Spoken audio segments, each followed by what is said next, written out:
लीला देवी के परिवार में दो बेटे सुरेश और नरेश दोनों शादीशुदा थे।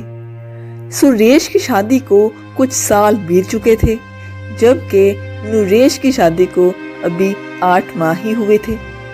घर के सारे काम बड़ी बहू मीना ही संभालती थी, क्योंकि छोटी बहू सीमा नौकरी करती थी। माँ जी, ये देखें, मैं आपके लिए सुंदर बनारसी साड़ी लाई हूँ। ये तो बहुत सुंदर साड़ी है बहू, पर कीमती होगी। माँ जी, आपसे ज्यादा कीमती नहीं है। वैसे मुझे आज सैलरी मिली थी, तो मैंने सोचा आपके लिए कुछ खरीद लूं, इसलिए मैं ये साड़ी ले आई। माँ जी, आज खाने में क्या बनाऊं? मीना को भूख लगी होगी। अरे, तुम्हें दिख नहीं रहा? मैं अपनी प्यारी बहू मीना से बात कर रही हूँ। माँ जी, भाभी से बोल दें कि इसको मशीन में मत धोएं। पहले भी मैं जो नरेश जी के लिए कमीज लाई थी, वो इन्होंने मशीन में धो दी थी। वो मशीन में खराब हो गई थी। अरे बहू, ये ठहरे घर में काम करने वाली, ये तुम्हारी तरह बाहर काम करने वाली थोड़ी है। इसका जितना दिमाग होगा उतना ही तो काम करेगी। इसे क्या पता कैसे कमाते हैं। तुम सारा दिन बाहर नौकरी करती हो, मेहनत करती हो।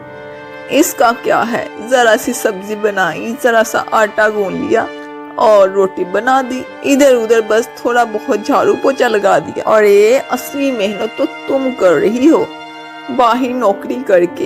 ये तो सारा दिन आराम करती है। माँ जी, अच्छा मैं जरा फ्रेश होके आती हूँ, बहुत थक गई हूँ। आज बहुत काम था ऑफिस में। हाँ बहू, थकना तो था ही। ऐसा करना, रात को दूध में हल्दी डाल के पी लेना, सारी थकान दूर हो जाएगी। मैं अपने हाथों से तुम्हारे लिए हल्दी वाला दूध बना दूंगी। तभी मीना का देवर भी आ जाता है। भाभी, आज आपने फिर से आलू की सब्जी दे दी। अब तो मेरे दोस्त भी यही बोलना शुरू हो गए हैं कि तू हमेशा आलू की सब्जी क्यों लाता है। भाभी, आपसे कोई और सब्जी नहीं बनाई जाती क्या? आपने बिल्कुल ठीक कहा, मेरे साथ भी यही होता है। मेरी फ्रेंड्स इतनी अच्छी अच्छी सब्जियां लेकर आती हैं टिफिन में। कभी मलाई कोफ्ता, कभी सोयाबीन चाप, कभी शाही पनीर, ना जाने क्या क्या लेके आती हैं। अरे, ये तो बस निपटाने वाले काम करती है, कोई काम ढंग से थोड़ी करती है। कान खोल के सुन लो मीना बहू, थोड़ा अपने आप को ठीक कर लो, यही सही रहेगा तुम्हारे लिए। उस वक्त मीना कुछ ना बोली। लीला देवी अक्सर अपनी दोनों बहुओं के दरमियान ऐसा भेदभाव करती थी। अब तो मीना का मन भी दुखने लगा। एक दिन मीना की भाभी उसे मिलने के लिए आती है। अरे भाभी, आप? हाँ मीना, मैं। कैसी हो तुम? तुम तो कभी आई नहीं घर, कभी आ ही जाया करो।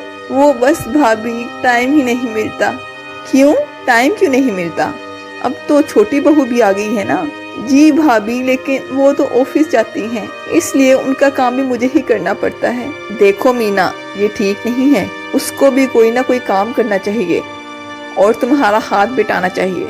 कोई बात नहीं भाभी, देखिए बस मुझे दुख इस बात का होता है कि मैं सब कुछ करके भी मेरी कोई कदर नहीं होती। कदर करवाना पड़ती है मीना। अच्छा, अब मेरी बात सुनो, जैसे मैं कह रही हूँ वैसे ही करोगी अब तुम। जी भाभी, मैं कुछ समझी नहीं, मैं तुम्हें सब समझाती हूँ। अब जो मैंने बोला है तुमने वैसे ही करना है। थोड़ी देर बाद उसकी भाभी चली जाती है और मीना भी वही करती है जो उसकी भाभी बता के जाती है। जहाँ मीना रोजाना सुबह उठकर सबका टिफिन तैयार करती थी, अपने हस्बैंड का, अपनी देवरानी का, अपने देवर का, और उसके बाद अपनी सास का नाश्ता, और फिर बच्चों का टिफिन पैक कर कर उनको स्कूल बस तक छोड़ने जाती थी। आज उसी मीना में कुछ बदलाव था। अरे, आज रसोई का दरवाजा नहीं खुला। मीना भाभी तो सुबह सुबह उठते ही रसोई में खाना बनाने लगती है। क्या हुआ सीमा बहू? माँ जी, आज रसोई में मीना भाभी दिखाई नहीं दे रही, कहीं सो तो नहीं रही हैं? माँ, मीना की तबीयत ठीक नहीं है। बोल रही है पूरे शरीर में दर्द है और बुखार भी लग रहा है। देखता हूँ, दिन में डॉक्टर के पास लेकर जाऊंगा। 11 बजे आएगा डॉक्टर। ओफ, पर मुझे तो आज जल्दी ऑफिस जाना था। उस दिन रसोई में कुछ नहीं बना।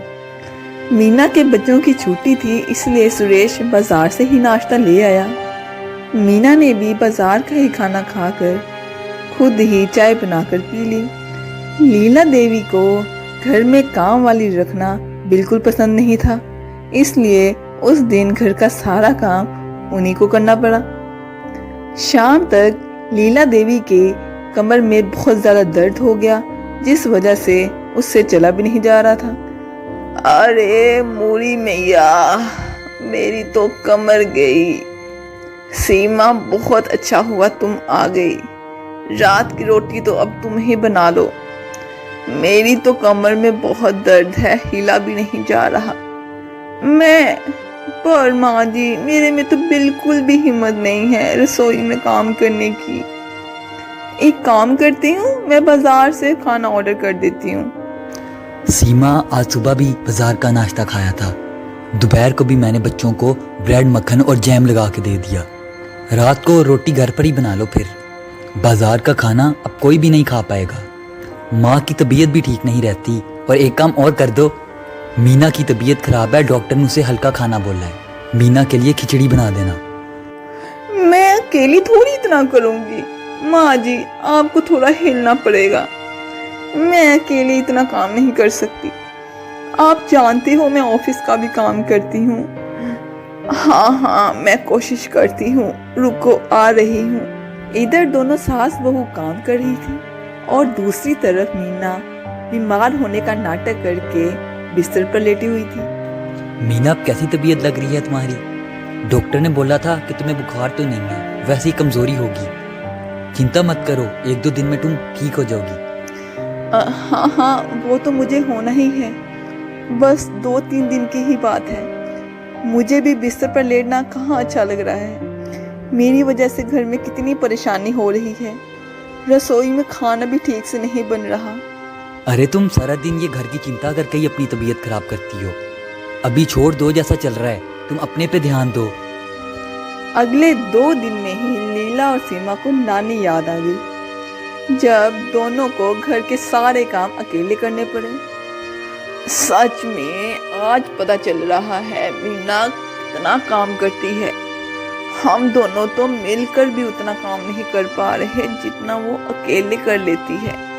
उसके साथ तो कोई होता भी नहीं है और वो अकेले ही सबके लिए सब कुछ करती है।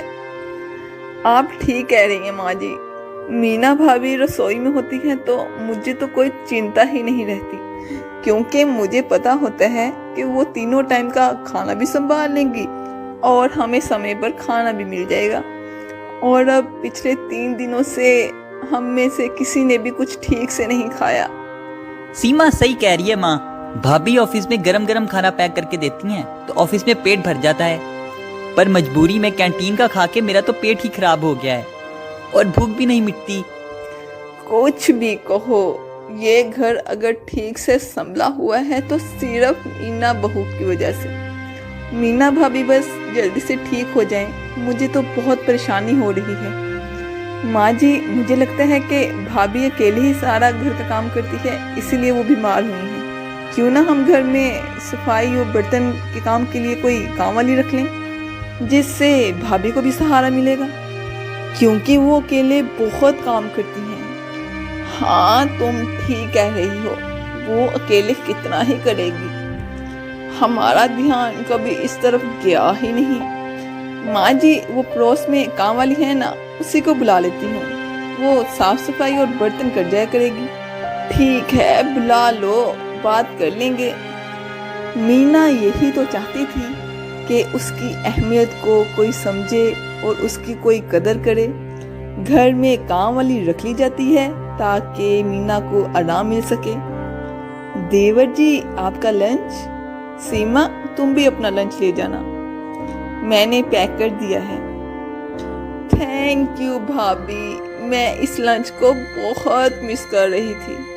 अब आप आराम करना, वो काम वाली 10 बजे आ जाएगी और सारा काम कर जाएगी। माँ जी, आपकी कमर में दर्द था ना, लाएं मैं थोड़ी मालिश कर देती हूँ।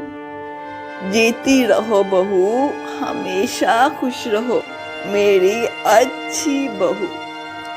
सब ने मीना की अहमियत को समझा और उस दिन के बाद से घर में सब ठीक हो गया।